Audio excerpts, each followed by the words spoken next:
So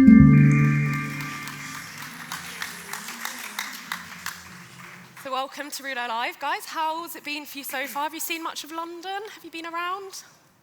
I came here in my off season about 3 weeks ago, but no, just in and out for Rouleur, which, yeah, I've never been here before, but it's a really cool event. What about you, Lorenzo? Have you got to see much of Shoreditch? Yeah, we went for a walk yesterday around town. It was a bit cold though compared to home. Yeah. But it's not my first time here, but it's always nice to come back. So what has the kind of last few weeks looked like for you guys? You've both been in off-season mode. Kat, have you been in off-season? Yeah, I had a very good off season. Still a little bit in recovery from it now. I think I needed like an off season for my off season. So next year I'm not going to go quite as hard. But yeah, I've been in Girona for the last couple of weeks, just training, getting ready for cyclocross. Lorenzo, what have you been up to? Yeah, I'm just 2 weeks back training now. It's hit me hard. Just when you finish the season on a high and then you just take a long break. It's the first few weeks always, it feels like you're pedaling through mud, but should be fine in a few weeks. I mean, you've both had incredible seasons, and I do definitely want to speak about that and reflect on that, but I think it might be interesting for people to hear a little bit about your journeys to this point, how you kind of got into the sport. Kat, what's your kind of earliest memories of riding? I would say definitely it was a very like sociable entry to the sport, just with a local club and my parents just riding on the weekends, like racing after school. I used to do slalom skiing, so as training for skiing, we'd cycle in the winter.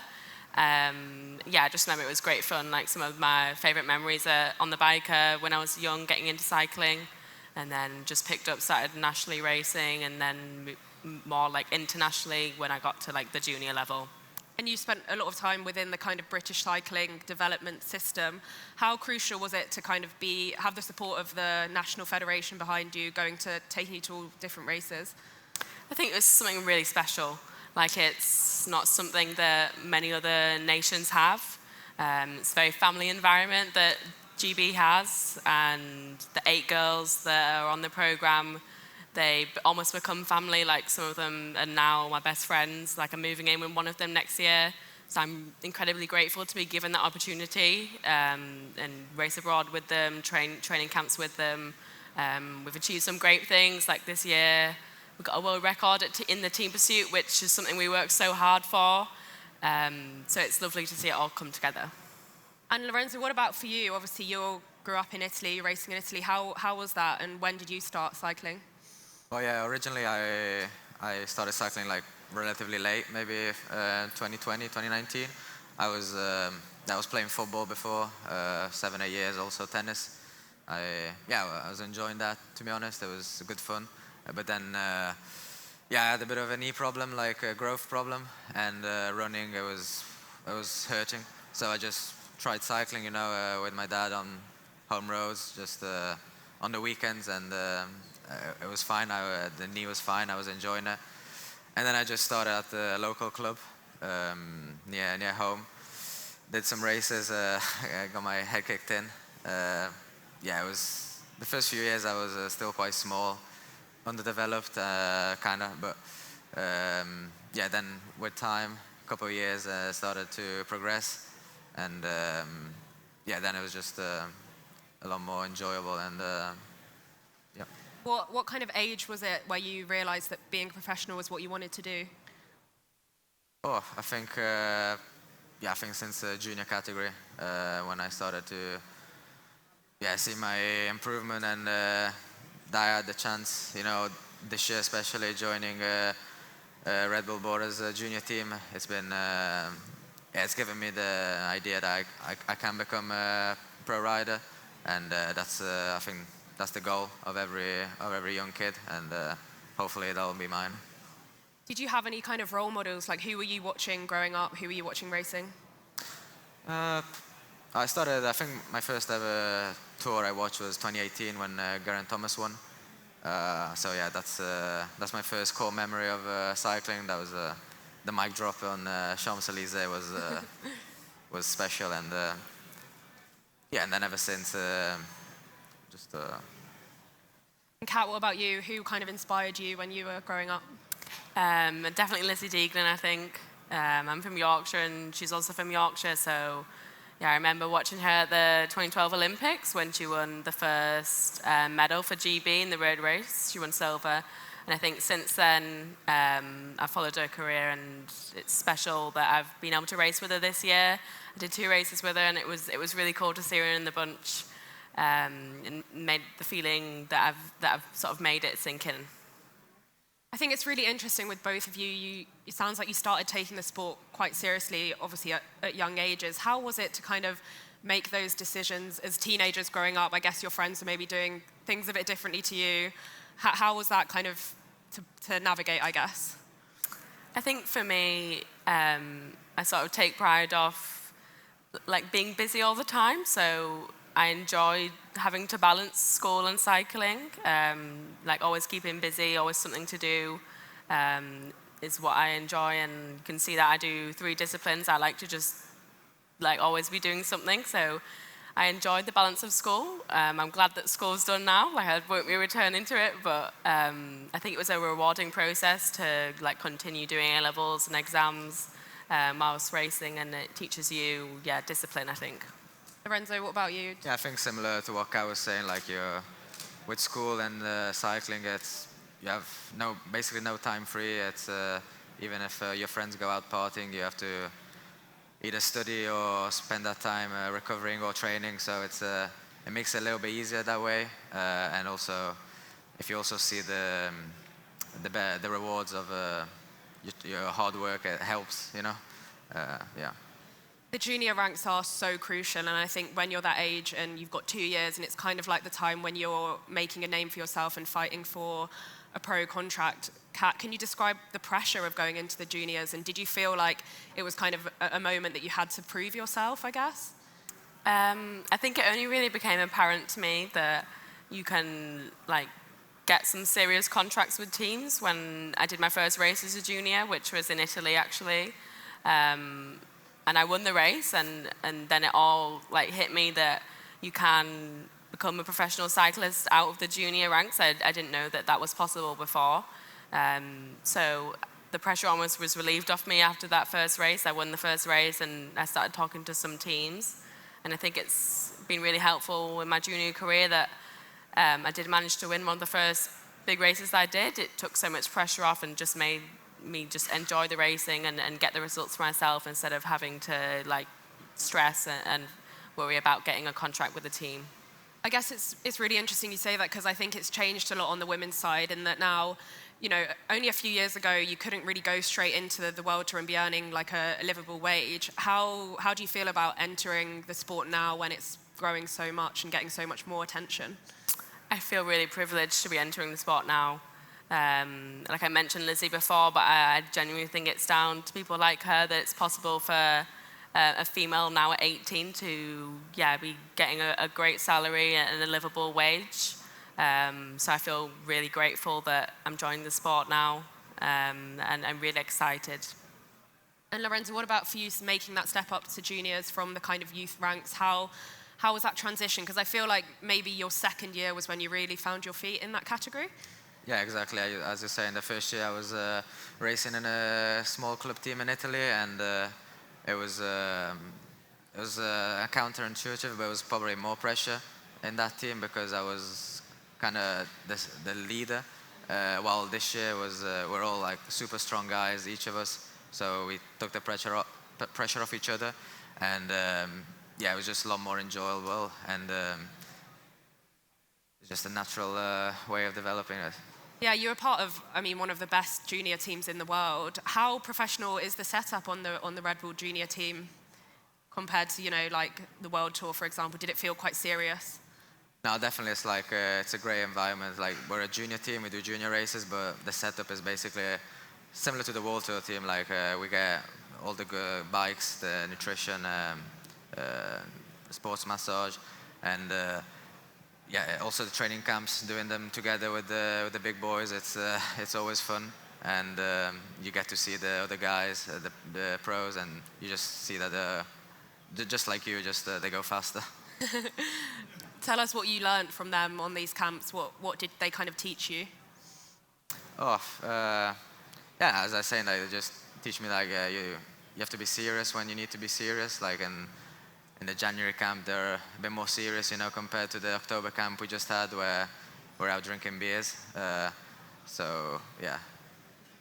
And Kat, you mentioned winning your first race and how that took the pressure off. And this season especially, you've just continued to keep winning. Did you expect to have so much success? I mean, I think if you look at your pro cycling stats, it's quite amazing. It's just like a run of first places. Did you expect that? It's what I'd hoped for, but maybe I didn't expect to win quite as many races, and some of them were a bit of a surprise. Like, maybe not as suited to like more mountainous, hilly races, but this year I managed to, prove myself on some pretty challenging terrain. So I think the versatility I've showed this year is something that I'm really proud of. I think it's possible in the juniors to do that, but since I've been doing some of the elite races, you can see like my pro cycling stats have been a bit messed up. Definitely, you can't do everything in the elite category, but it's been a great year, and I think I've showed myself that I perform best when I'm happy. We were talking backstage about how you're balancing road, track, and cyclocross, and Lorenzo was saying he doesn't know how you do it. So how has it been to do all of those different disciplines? Really, really crazy. Like, you almost have very little time to like look back and reflect. You're always just looking on to the next thing. So the past couple of weeks when I've not been racing, I've been in off-season, it's been really nice to look back on the year and appreciate everything, and see the hard work that I put in actually pay off across all three disciplines. And you spoke about, you've obviously ridden with Movistar, the World Tour team, already this season. When did your contract with them come about? How long have you known that you were riding for the team, and why did you pick that team, I guess, to go for? Yeah, so I started talking to Movistar maybe like last July. I spoke to a lot of teams, but Movistar stuck out to me, I think. Like, they had a very friendly and family approach, and a really clear goal for me, and a priority of like longevity in my career, which was really important to me. So there was almost like no decision. It was clear to me that I would go to Movistar. And then I think it was announced almost a year ago now. I've been on their bikes and everything for a year, so I feel really, really comfortable with the team. And then I did some races for them as a stagiaire the last couple of months. And yeah, I'm so happy with my decision. Like, it's such a professional environment. Yeah, I feel so at ease, and with so many changes and a language barrier and everything, I think it's amazing how at home I feel there. I guess it's so important to be sure of your decisions at this age. It's really big choices that you're making. Lorenzo, you've obviously decided to do 2 years in the under-23 category with Red Bull, which is interesting because we're seeing more and more riders go straight into the World Tour. For you, why was it important to spend those under-23 years developing still? No, I think, as you say, like, not everyone is Remco Evenepoel or Tadej Pogacar. They can just go from juniors and win in the World Tour. I think 2 years under 23 is perfect for my development. Also finishing school, and the first year, could be a bit harder with that. But I think 2 years is the perfect way to develop you as the races, changes. Like this year we were racing, the longest race was 130k maybe.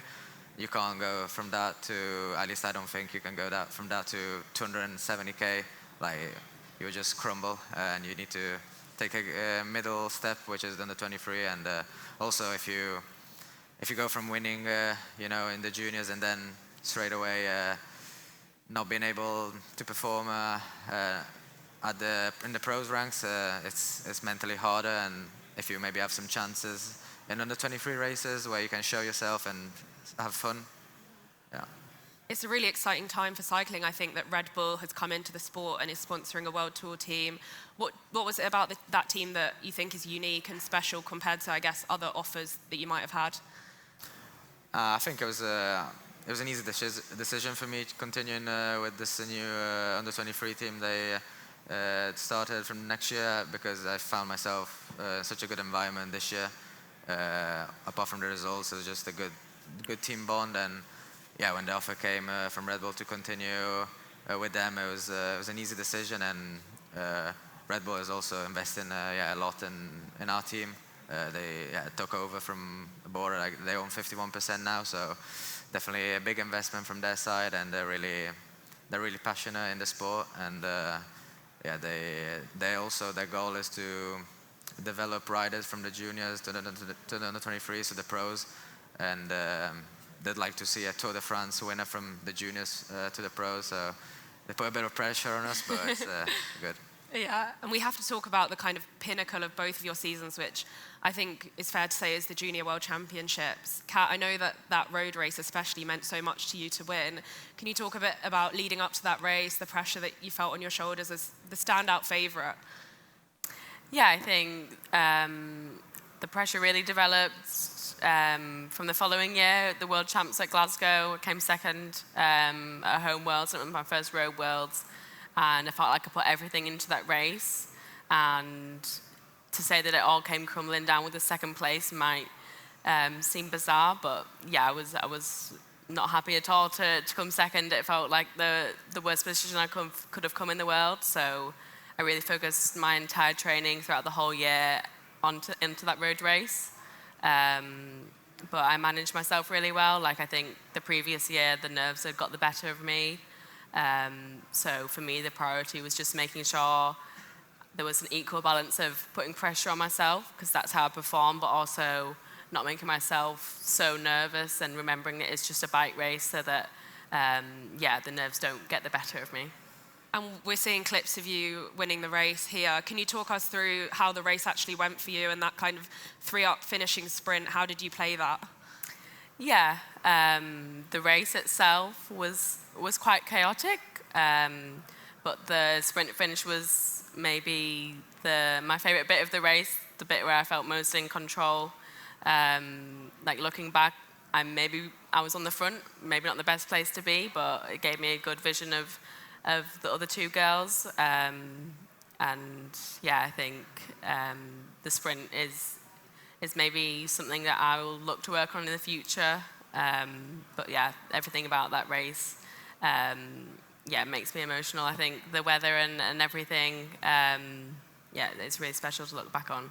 And Lorenzo, what about you? I think I was listening to a podcast where you said you'd been hitting some power PBs leading up to the World Championships. So did you kind of have a feeling that it was going to go your way? Yeah, like we did an altitude camp with the national team a few weeks before, so we knew like the peak should be in the week of the Worlds. And ever since the time trial of the Worlds, where I came 7th, but I was really happy with my performance because it was a completely flat course. I knew I had the power to win. I just, didn't expect to actually pull it off. Like, with the guys I was competing against, I kind of got battered all year. But that day, I felt like I was riding, didn't feel my legs in. I was just amazing. And we were watching in the hotel, Kat, in the morning, that final sprint. I knew she had it. It was good to see that. Yeah, definitely. And I mean, winning solo is also extra special, right? When did you make your winning move, and how did you know that was the right moment to go? Well, initially, my national coach said you have to wait, follow Phillips and Seixas and try on the last lap. But we came from this descent. It was 60k to go, and I just went with the momentum, and I was solo for half a lap, and I knew if I didn't pull it off, my national coach would have killed me because that was not the plan.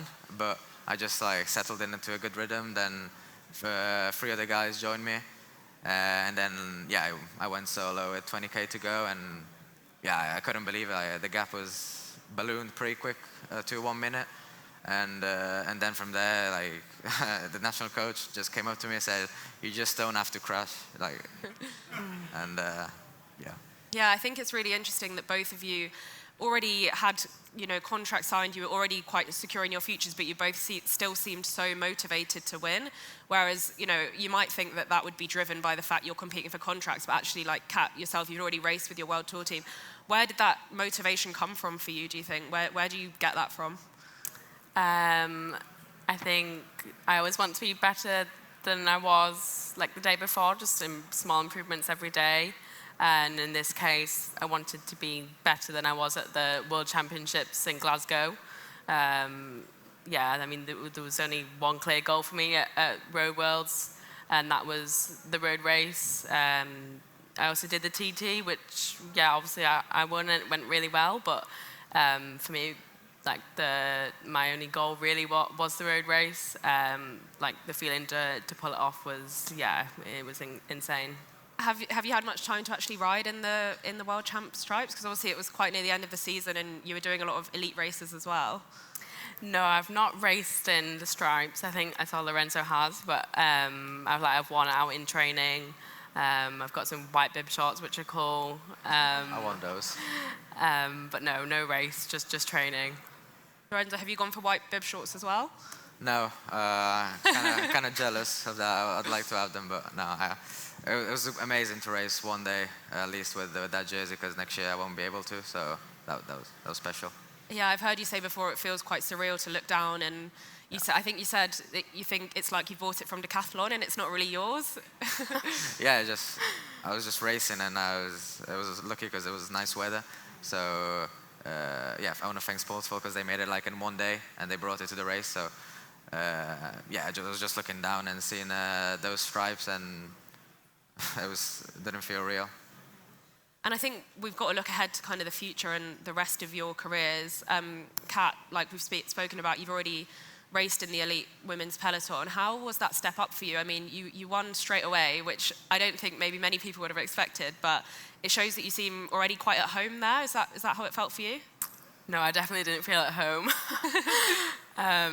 Yeah, like this video now, it still blows me away that I managed to cross the finish line first. Like the feeling of being in the races when you're surrounded by 150 really experienced elite riders is really, really intimidating. And like the feeling I had in the middle of the races was definitely not the feeling or what I show at the end here. Like, yeah, I think it's down to the team that I managed to be at the front of the races. It's definitely a lot to learn in one race. But to come out on top is, yeah, insane and something I don't quite believe.